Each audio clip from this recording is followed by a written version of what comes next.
끝날에 사는 신자들의 이야기들.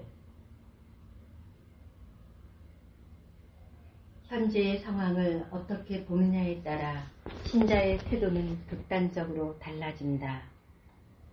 다수가 속한 그룹은 현재를 단순하게 과거의 연장 상태로 본다. 코로나로 일상이 좀 불편하기는 하지만 견디지 못할 정도의 상황은 아니라는 입장이다. 소수가 속한 그룹은 현재를 비상 상태로 본다. 하나님께서 그의 백성들을 최종적으로 깨우고 회개시키기 위해 전염병을 보냈지만 그들은 반응하지 않았다.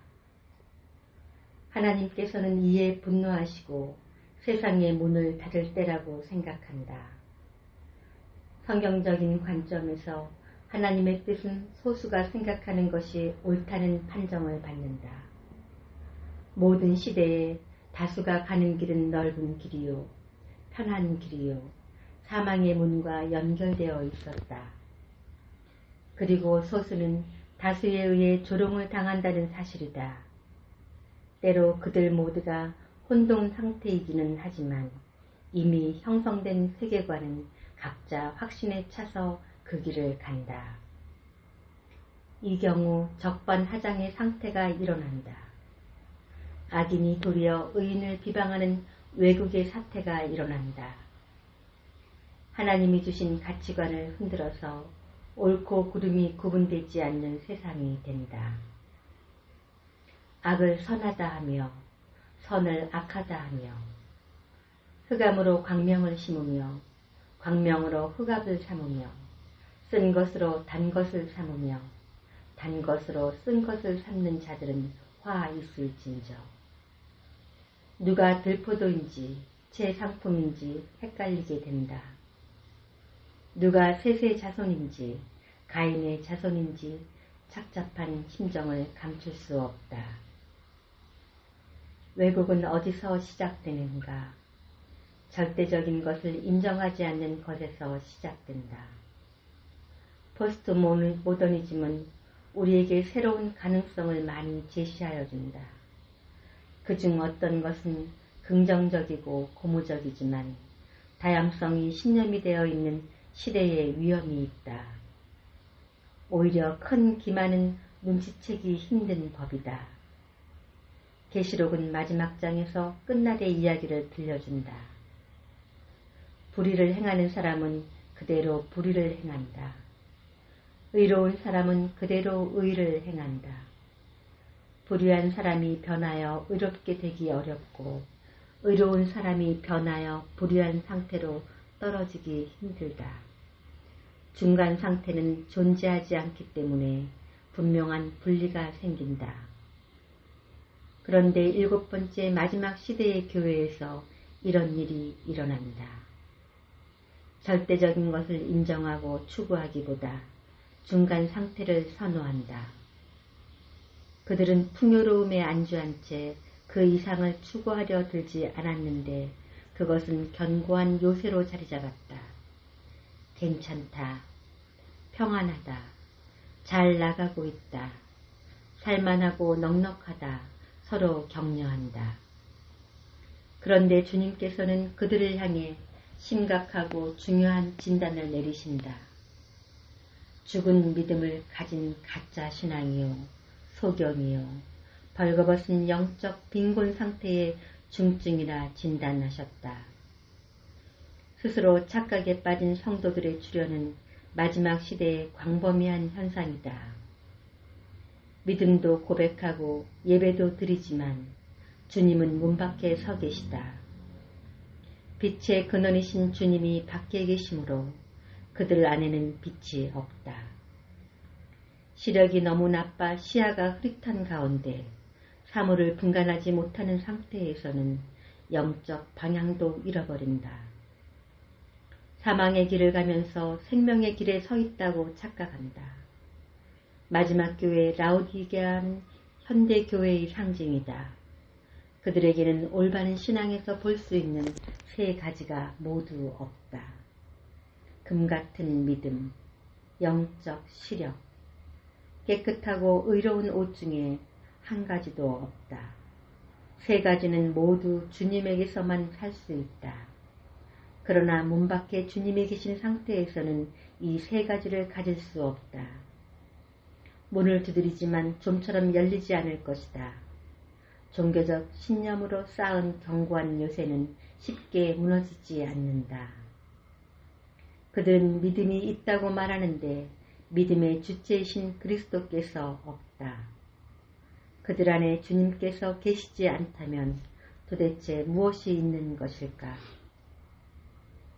무하마드 알리는 역사상 가장 위대한 헤비급 복서였다. 그의 프로 전적은 61전 56승 37KO 승이었다. 그의 유명한 캐치프레이즈는 내가 가장 위대하다였다. 알리가 어느 날 비행기를 타고 가던 중 안전벨트를 맸는지를 확인하러 스튜어디스가 다가왔다. 그녀는 알리에게 벨트를 채울 것을 부탁했다. 챔피언은 비웃었다.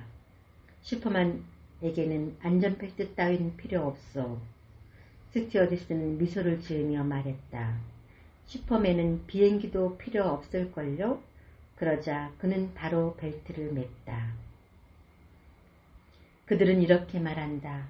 나는 부자라서 풍족하여 부족한 것이 하나도 없어요. 그들의 안전벨트는 하나님이 아니라 육적 풍요로움이다. 두 주인을 섬기려 하지만 그들이 섬기는 것은 하나님이 아니라고 진단한다. 그들은 최신 유행하는 신을 섬기는 것인데 이는 영적 음란으로 간주된다. 일곱 교회의 내부자 중에는 니골라당이나 발람이나 이세벨, 황제 숭배를 쫓는 신자들도 있었다. 허무한데 굴복하는 현대인들의 세계관은 예수께서 지향하셨던 순종하는 삶과 격차가 있다. 우리의 삶은 행위의 보고서다. 내가 너희 각 사람의 행위대로 갚아주리라. 그들 내면에 무엇이 있느냐에 따라 행위가 달라진다. 요한계시록이 기록된 지 약 20년이 지난 110년경 트라이안 황제는 플리니를 특사로 소아시아에 보냈다. 플리니는 당시 기독교인에 대한 황제에게 보고하는 편지를 썼는데 이 편지는 112년에 출판되었다. 플리니가 기독교인들을 어떻게 생각했는지 그들의 죄를 어떻게 판결해야 할지 모르고 있는 것이 분명했다. 폐하, 제가 매우 확실할 때 당신에게 의탁하는 것은 제가 준수하는 신성 불가침의 법입니다. 왜냐하면 누가 저의 불확실함을 지도하거나 저의 무지를 깨우치는데 더 능력이 있겠습니까? 기독교인들의 재판에 참여해 본 적이 없는 저는 그들을 신문하고 처벌하는데 지켜져야 할 방법과 제한에 익숙하지 못합니다. 나이에 어떤 차이를 두어야 하는지, 아니면 젊은이와 어른 사이에 구분이 없는 건지, 회개하면 용서를 허락해야 하는지, 아니면 어떤 사람이 한 번 기독교인이었다면 철회할 수 없는지, 범죄가 없는데도 단순한 기독교인의 신앙 고백을 처벌할 수 있는지, 아니면 그와 연관된 범죄들만 처벌할 수 있는지, 저는 이 모든 점들에 있어 크게 의문이 듭니다. 저는 먼저 그들이 기독교인들인지 추궁하였습니다. 만약 그들이 고백한다면 사형으로 위협하며 다시 2번 그 질문을 반복했습니다. 만약 그들이 여전히 굴복하지 않는다면 그들을 처형하라고 명령했습니다. 그들의 신앙의 성격이 무엇일지라도 최소한 저는 완고한 불복종과 융통성이 없는 그 고집은 징계를 받을 만하다는 것을 확실히 느낄 수 있었습니다.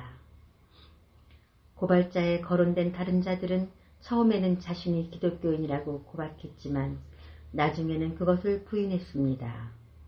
그들 중 일부는 설득을 잘 받아들였고 황제의 우상에게 경배를 드렸고 그리스도를 저주하였습니다. 그러나 저는 과도한 미신 이상의 어떤 것도 발견할 수 없었습니다. 그래서 저는 재판 절차를 중지하고 즉시 당신의 조언을 구합니다. 특히 위험에 처할 그 숫자를 생각해 볼 때 모든 지위와 나이의 사람들, 남녀 모두가 박해에 관련되기 때문입니다. 플리니의 편지에 따르면 기독교인들은 어떤 범죄 요소와 관계없이 단지 기독교인으로 밝혀지면 처형을 당했다는 것을 알 수 있다. 너희가 세상에 속하지 않았기 때문에 세상이 너희를 미워한다.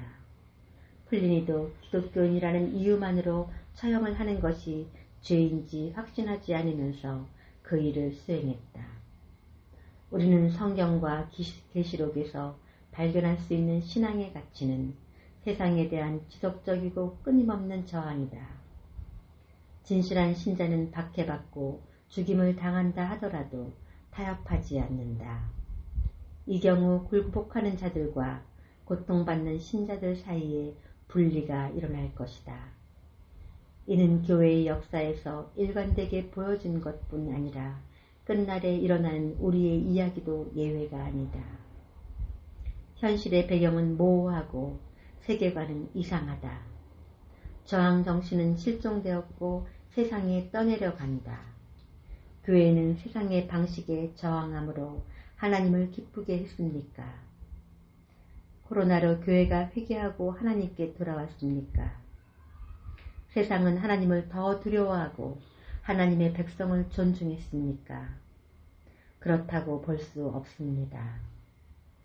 우리는 하나님의 뜻을 뚜렷하게 깨닫고 그 길을 안전하게 갈 수 있을까? 주님께서는 우리의 마음이 추구하는 견고한 세속적인 가치관을 철저히 버리고 주님께 돌아오는 것을 기대하신다. 계수된 자들, 좁은 길을 이탈하지 않고 주님의 귀환을 준비하는 자들만이 그날에 홍해가 갈라지는 것을 볼 것이다. 한 분이 고백하기를 비읍신을 반대하고 주님을 기다리는 자신을 향해 교인들과 가족들이 낙엽이라고 부른다고 한다. 그런 말을 들으면 마음이 많이 아플 것 같다. 그분에게 그래도 가족을 끝까지 사랑하라 위로해 주었지만 주님께서 속히 오시는 것만이 해결책이다. 또 다른 분은 리더십이 되어서는 솔선수범하여 비읍신을 접종하지 않았다고 수군거린다고 한다. 비읍신을 접종하지 않은 신자들이 그것도 교회에서 박해를 받는 것은 매우 이상한 현상이다. 어둠과 수없이 변화하는 그림자들이 가득한 이 세상에서 어떤 위대한 비전을 쫓기는 어렵다. 환란에 남은 신자들은 순교를 통해 마지막 구원의 기회를 얻을 수 있을 것이다. 휴고자들도 산 순교를 통해 인내의 믿음이 신실하다는 것을 증명할 수 있을 것이다. 결정적인 순간은 우리 삶 가운데서 모든 것이 변해서 전혀 돌이킬 수 없음을 알게 되는 때다. 그때야말로 우리의 존재의 명성과 의미를 부여하는 순간일 것이다. 그 끝까지 견딜 여러분을 응원합니다. 너희가 내 이름으로 말미암아 모든 사람에게 미움을 받을 것이나 끝까지 견디는 자는 구원을 얻으리라. 너희로 환난을 받게 하는 자들에게는 환난으로 갚으시고 환난을 받는 너희에게는 우리와 함께 안식으로 갚으시는 것이 우리 하나님의 공의시니 주 예수께서 자기의 능력의 천사들과 함께 하늘로부터 불꽃 가운데 나타나실 때에 하나님을 모르는 자들과 우리 주 예수의 복음에 복종하지 않는 자들에게 형벌을 내리시리라. 아멘.